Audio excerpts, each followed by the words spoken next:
মহাবিদ্যালয়ৰ অধ্যক্ষই আপোনালোকক এটা কথা জনাব পাৰি সুখী হৈছো যে আমাৰ মহাবিদ্যালয়ত এই চলিত বৰ্ষতেই বিজ্ঞান শাখাৰ স্নাতক বিজ্ঞান শাখাৰ নামভৰ্তি প্ৰক্ৰিয়া আৰম্ভ হ'ব।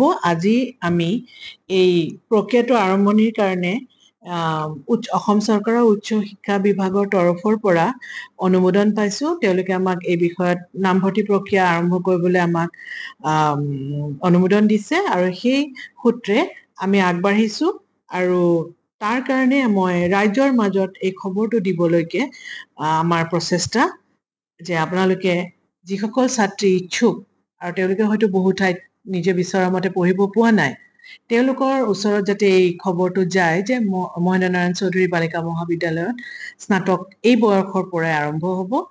আমি অন্য কলেজৰ দৰেই আগষ্ট মাহতেই ক্লাছ আৰম্ভ কৰিম আৰু আমাৰ ক্ষেত্ৰত সেই একেই ফিজিক্স, কেমিষ্ট্ৰি, মেথছ, বায়'লজি আৰু জুলজি এই 5টা ছাবজেক্টেৰে আমি নতুন বৰ্ষৰ নতুন শাখা বিজ্ঞান শাখাৰ ক্লাছসমূহ আৰম্ভ কৰিম।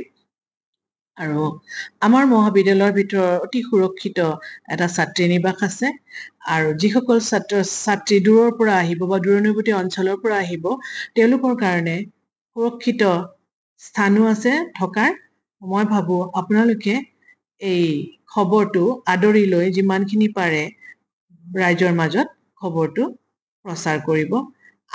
আমাৰ উদ্দেশ্য হ'ল শিক্ষা বহুত আৰু বিশেষকৈ বিজ্ঞান শিক্ষাৰ বাট মুকলাই দিয়াৰ ছাত্ৰী সমাজৰ মাজত। ধন্যবাদ।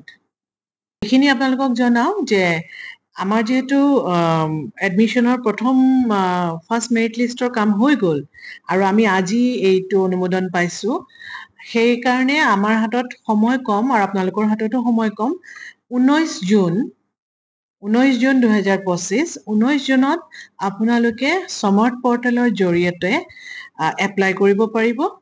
সেই ব্যৱস্থাটো আছে, খুলি দিয়া হ'ব পৰ্টেল। আপোনালোকে নিজকে ৰেজিষ্টাৰ কৰি যিখিনি ৰেজিষ্টাৰ কৰা নাই তেওঁলোকো ৰেজিষ্টাৰ কৰিব পাৰিব আৰু যিখিনিয়ে MNCত এপ্লাই কৰা নাই বা সুযোগটো নাছিল ইমান দিনে তেওঁলোকেও কৰিব পাৰিব।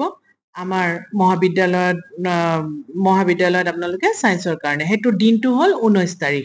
তাৰপিছত 20 তাৰিখৰ পৰা 24 তাৰিখলৈ এই স্পট এডমিশ্যন বুলি কয়, এইটো স্পট এডমিশ্যনৰ এডমিশ্যন প্ৰক্ৰিয়া নামভৰ্তি প্ৰক্ৰিয়া চলি থাকিব। প্ৰথমতে কিন্তু আপোনালোকে 19 তাৰিখে পৰ্টেলত গৈ এপ্লাই কৰিব লাগিব। সমৰ্থৰ জৰিয়তে আজিকালি এডমিশ্যন হয়, সেইকাৰণে 19 তাৰিখে নিজকে ৰেজিষ্টাৰ কৰিবলৈ কিন্তু কোনেও যাতে নাপাহৰে।